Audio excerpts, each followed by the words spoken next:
सिंह धामी जी की सरकार ने। इस तरीके की हड़ताल में जो हमारे ई रिक्शा चालक शामिल नहीं होना चाहते हैं, उनको मारपीट करके ई रिक्शा चलाने से रोका जाएगा, गुंडाई की जाएगी, ये भी बिल्कुल बर्दाश्त नहीं होगा। और निर्धारण किया गया है वो पूरी तरीके से गजट और नियम के साथ ये शुल्क को लगाया गया है। इसके पीछे एक व्यवस्था है पूरी। आज काशीपुर नगर निगम महापौर दीपक बाली ने प्रेस वार्ता कर साफ कहा कि अराजकता और गुंडागर्दी किसी भी कीमत पर बर्दाश्त नहीं होगी। अल्लेखा उपद्रव में शामिल 7 आरोपी गिरफ्तार हो चुके हैं, जिसमें बाकी पर भी सख्त कार्रवाई होगी। और वहीं ई रिक्शा चालकों को लेकर भी महापौर ने कहा कि अब रजिस्ट्रेशन अनिवार्य होगा। 8 से 24 अक्टूबर तक नगर निगम में पंजीकरण प्रक्रिया चलेगी, जिसमें एक नाम पर सिर्फ एक ही रिक्शा रजिस्टर होगा। पहले वर्ष शुल्क 1000 होगा और हर साल नवीनीकरण शुल्क 500 रहेगा। उन्होंने कहा कि यह व्यवस्था ई रिक्शा चालकों के हित में है और जबरन हड़ताल या मारपीट को गुंडागर्दी मानते हुए सख्त कार्रवाई की जाएगी। आप भी देखिए और रिपोर्ट। देखिए, जिस तरीके से परसों एक दुर्भाग्यपूर्ण घटना जो है काशीपुर में हुई है, जिसमें कुछ लोगों ने एक भीड़ के साथ इकट्ठा होकर पुलिस पर हमला किया एवं उसके वाहनों को क्षतिग्रस्त किया और अराजकता फैलाने की कोशिश की, तो उससे कुछ भ्रांतियां भी फैली, कुछ माहौल बनाने की कोशिश की गई, भय का माहौल बनाने की। तो मैं काशीपुर की समानी जनता से कहना चाहता हूँ कि माननीय पुष्कर सिंह धामी जी की सरकार है, इस तरीके के लोगों को और ऐसे कृत्यों को बिल्कुल भी बर्दाश्त देवभूमि उत्तराखंड में नहीं किया जाएगा। तो इस घटना के तुरंत बाद जो माहौल बनाने की कोशिश की गई थी, तो उससे बिल्कुल भी भयभीत होने का कोई जरूरत नहीं है। प्रशासनिक अधिकारियों ने तुरंत कार्रवाई करते हुए रात में ही कार्रवाई करनी शुरू की और कल तक मुख्य आरोपी के साथ 7 लोगों को गिरफ्तार किया है।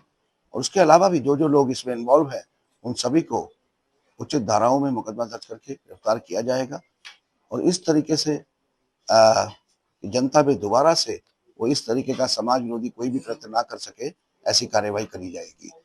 साथ ही साथ जो लोग अवैध तरीके से अवैध कब्जों में संलिप्त हैं, सरकारी जमीनों पर बैठे हैं, उन सब लोगों के खिलाफ भी सख्त से सख्त कार्रवाई की जाएगी।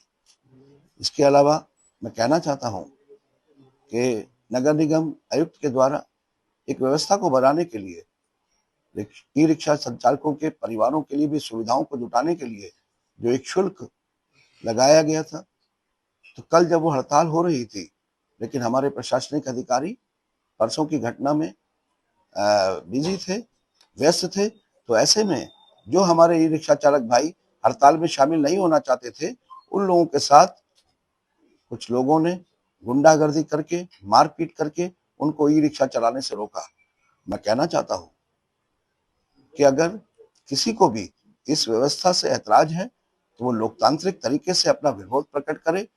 लेकिन जो लोग इस तरीके की हड़ताल में जो हमारे ई रिक्शा चालक शामिल नहीं होना चाहते हैं, उनको मारपीट करके ई रिक्शा चलाने से रोका जाएगा, गुंडाई की जाएगी, तो ये भी बिल्कुल बर्दाश्त नहीं होगा।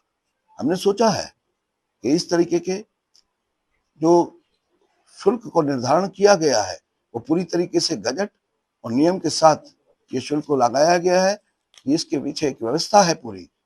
बताना चाहता हूं कि जिससे कि हम उनके लिए हेल्थ कैंप, हम उनके लिए मुफ्त इलाज की व्यवस्था, जगह पर खड़े होने के लिए उनके लिए शेड, पीने के पानी और कई व्यवस्थाओं को उनके लिए करना चाहते हैं। और इसीलिए उनका सहयोग काशीपुर के लिए मांगा जा रहा है। लेकिन मैं आपके संज्ञान में एक बात और डालना चाहता हूं कि आज लगभग 4200 के आसपास ARTO ऑफिस में ई रिक्शा रजिस्टर्ड है, लेकिन बताया जा रहा है और जो पता भी कराया गया कि कम से कम 8,500 से 9,000 ई रिक्शा शहर भर में संचालित हो रही है। तो ये 4,000 लोग ये कौन है, कहां से आए हैं और क्यों ये संचालन कर रहे हैं, किसके कहने पर कर रहे हैं?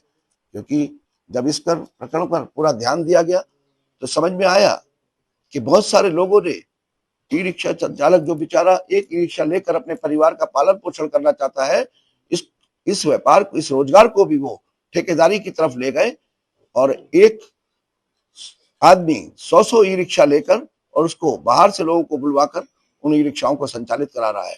तो ऐसी चीजों पर भी रोक लगे, इसके लिए इस गजट में व्यवस्था की गई है कि एक परिवार से एक ई रिक्शा संचालक के ही रजिस्ट्रेशन होगा और अगर दूसरा उनका कोई और भी परिवार का सदस्य जो बालिग हो चुका है वो चलाना चाहता है, तो उनका रजिस्ट्रेशन भी होगा। लेकिन एक आदमी के नाम से एक से ज्यादा ई रिक्शा का रजिस्ट्रेशन नहीं होगा, जिससे ज्यादा से ज्यादा लोग अपने परिवार का भरण पोषण कर सकें और जो अव्यवस्था फैली हुई है यातायात में भी, उन सब पर एक अंकुश लगाया जा सके। तो मैं आपके माध्यम से कहना चाहता हूं कि लोकतांत्रिक विरोध, उसमें कहीं कोई दिक्कत नहीं है, लेकिन अलोकतांत्रिक तरीके से ऐसे ई रिक्शा चालकों के साथ मारपीट करना, गुंडाई करना, ये कृत्य को बिल्कुल भी बर्दाश्त नहीं किया जाएगा। और इसके लिए फिर अगर ऐसा होगा तो उचित संवैधानिक कार्रवाई की जाएगी ऐसे लोगों के खिलाफ।